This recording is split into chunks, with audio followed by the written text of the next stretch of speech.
Doctor صاحبہ یہ تو آپ نے بتایا جو فریشلی گریجویٹس ہوتے ہیں ان کے لیے، لیکن بہت سارے ایسے لوگ ہیں جنہوں نے پاکستان میں بہت سارا کام کیا، کافی سالوں کا ایکسپیرینس ہے، ایون FCPS لوگوں نے کر لیے ہوئے، اسٹل وہ کوئی بہت ایکسٹرا آرڈنری ارن نہیں کر رہے.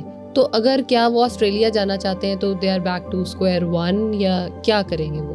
زینب اس میں ایسے ہے کہ آپ پاکستان میں ڈاکٹر ہو، کسی بھی لیول پہ ہو، ٹھیک ہے، تو آپ آسٹریلیا میں جا کے کامیاب ہو سکتے ہو.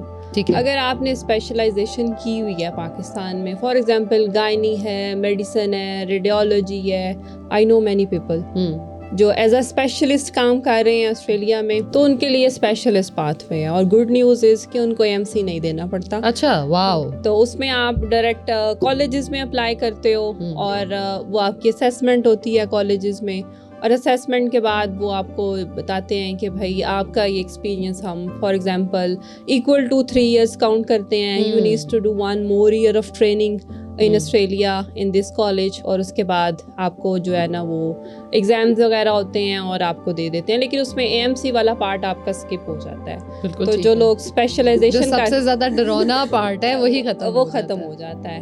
بس کچھ ایئرس کی، جیسے میں نے بتایا کہ وہ کہتے ہیں کہ دس از ایکویلنٹ ٹو دس، اور اس کے بعد پھر وہ آپ کو وہاں سے ٹریننگ آپ کی ہوتی ہے اور آپ ایز اے اسپیشلسٹ آسٹریلیا میں کام کر سکتے ہو، چاہے وہ کوئی بھی فیلڈ ہے. تھوڑا کمپٹیشن ہوتا ہے، وہ تو ہر جگہ پہ ہوتا ہے. اس میں تھوڑا سا مشکل ہے ایز کمپیئر ٹو کہ آپ اسٹینڈرڈ پاتھ وے جو کہ AMC ہے اس میں آؤ، کیونکہ اس میں کمپٹیشن زیادہ ہے. تو وہ بھی ذرا آئی وڈ سے کہ ذرا جو برینز ہیں نا ان کو لینا چاہتے ہیں اسپیشلسٹ پاتھ وے میں، تو لیکن ان کے لیے بھی ناامیدی نہیں ہے. اگر وہ اسٹینڈرڈ پاتھ وے سے بھی آنا، کچھ لوگ ایسے بھی کرتے ہیں کہ اسٹینڈرڈ پاتھ وے سے آ جاتے ہیں اور اس کے بعد وہ ایک دفعہ سسٹم میں آ گئے اور پھر سے وہ اپنی اسپیشلائزیشن والے ڈاکومنٹس یا ڈگریز وغیرہ اپنے دکھاتے ہیں کالجز کو، جو یہ اس طرح سے پروموشنز لے لیتے ہیں. اس طرح سے پروموشنز لے لیتے ہیں. ایک چھوٹی سی اگزامپل دوں گی. ایک تھے میرے اسٹوڈنٹ ہی تھے، خیر تو وہ ICU میں انہوں نے اسپیشلائزیشن کی ہوئی تھی. تو وہ پھر آسٹریلیا میں آئے، لیکن وہ اسٹینڈرڈ پاتھ وے سے آئے، لیکن بعد میں ان کو کافی سینئر پوزیشن پہ وہ ICU میں ایز اے رجسٹرار کام کر رہے تھے، لیکن وہ اسٹینڈرڈ پاتھ وے سے آئے ہوئے تھے. تو اس میں بھی آپ پہ ڈپینڈ کرتا ہے کہ آپ کتنی ایفرٹ لگا رہے ہو، کیا کرنا چاہ رہے ہو، پہلے آسانی چننا چاہ رہے ہو یا بعد میں آسانی چننا چاہ رہے ہو. اور ہر کسی کے سرکمسٹانسز اور کیپیبلٹی یا کیپیسٹی جو ہے وہ ڈفرینٹ ہوتی ہے. تو لیکن یو ہیو مینی آپشنس.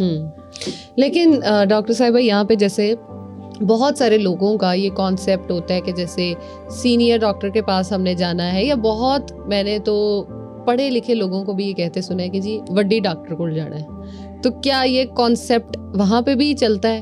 نہیں، ہمارے پاس زینب ایسا کانسیپٹ نہیں ہے. جیسے کہ آلریڈی ہم نے ڈسکس کیا کہ لوگ ٹرسٹ کرتے ہیں کہ system is fair, they believe in doctors کہ یہ ڈاکٹر ہے، اگر یہ ہمارے ہاں کام کر رہا ہے، کسی شکل صورت کا ہے یا کسی بھی اس کی بیک گراؤنڈ ہے یا جو بھی کلچر ہے، دے ٹرسٹ یو. اور وہ نہیں کہتے کہ ہم نے جی بھائی یہ چھوٹا ہے، اس کی ایج کم ہے، اس کے پاس ایکسپیرینس نہیں ہے، تو بس جو آپ کہتے ہو دے ایگری ٹو دیٹ اور اس کو وہ فالو کرتے ہیں. صحیح. تو لیکن ہمارے پاس بھی اسپیشلسٹ تھوڑا سا سسٹم پاکستان سے ڈفرینس ہے.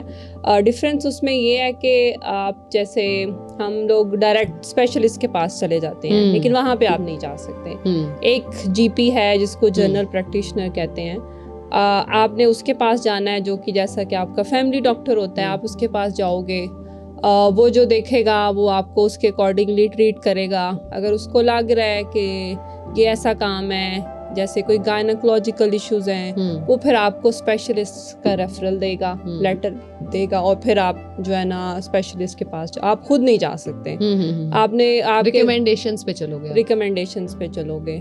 ادروائز پھر اگر اس طرح ہوگا تو میرے خیال سے وہ یہ ہے کہ لوگ سسٹم کو ابیوز نہ کریں. جو اسپیشلسٹ ہوتے ہیں آف کورس ان کی فیس بہت زیادہ ہوتی ہے یا اس طرح کی چیزیں, ان کے اس طرح سے پیز بھی زیادہ ہوتی ہیں as compare to general practitioner یا ادر ڈاکٹرز.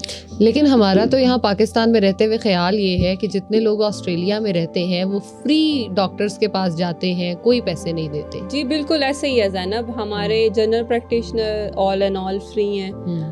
جیسے کہ کوئی بھی آپ کو چھوٹا موٹا مسئلہ ہے, آپ نے جانا ہے, فیور ہے یا کچھ بھی ہے, بلڈ ٹیسٹ کرانے ہیں, فری ہیں. لیکن جو اسپیشلسٹ ہیں اس میں سب فری نہیں ہیں. اس میں بھی ہمارے پاس ہے ایک بلک بلنگ جو کہ پبلک سیکٹر پہ ہوتی ہے. تو جو بلک بلڈ اسپیشلسٹ, کچھ پرائیویٹ ہیں اسپیشلسٹ, کچھ بلک بلڈ ہیں. جیسے ڈینٹل ہے, تو ڈینٹل جو ہے نا وہ آل اینڈ آل پرائیویٹ ہے. وہ آپ نے جو بھی کرنا ہے اپنی پاکٹ سے پے کرنا ہے. ڈینٹل کرانے کے لیے پاکستان آ جائے لیکن بچوں کے لیے وہاں پہ انڈر 18 جو ہے نا اس میں آپ کو وہ ایک کیپ دیتے ہیں کہ آئی بلیو $1,000 ہیں, وہ آپ ود ان 2 years یوز کر سکتے ہو. بچوں کے لیے یوزلی بچوں کے ایشوز ہوتے ہیں, ڈینٹل کیریز ہو گئیں, اس طرح کی چیزیں, یا ریگولر چیک اپس ہو گئے آپ کے. اس طرح ہم یہ بات کر رہے تھے کہ کچھ چیزیں جو ہیں وہ پرائیویٹ ہیں اور کچھ جو ہیں وہ آپ بلک بلنگ یا پبلک یا فری ہیں وہ. ٹھیک ہے. تو اسپیشلسٹ میں ہیں کچھ یہ چیزیں. ہاسپٹل میں آپ جاتے ہو, ہاسپٹل آپ کا آل اینڈ آل فری ہے. سرجریز آپ کی فری ہیں. سرجیکل جتنی بھی ایمرجنسیز ہیں آپ کی, جیسے اپینڈکس ہو گیا, آپ کی فوراً سے سرجری ہونی ہے اس کے لیے, تو یہ چیزیں فری ہیں آپ کے لیے. بالکل ٹھیک ہے.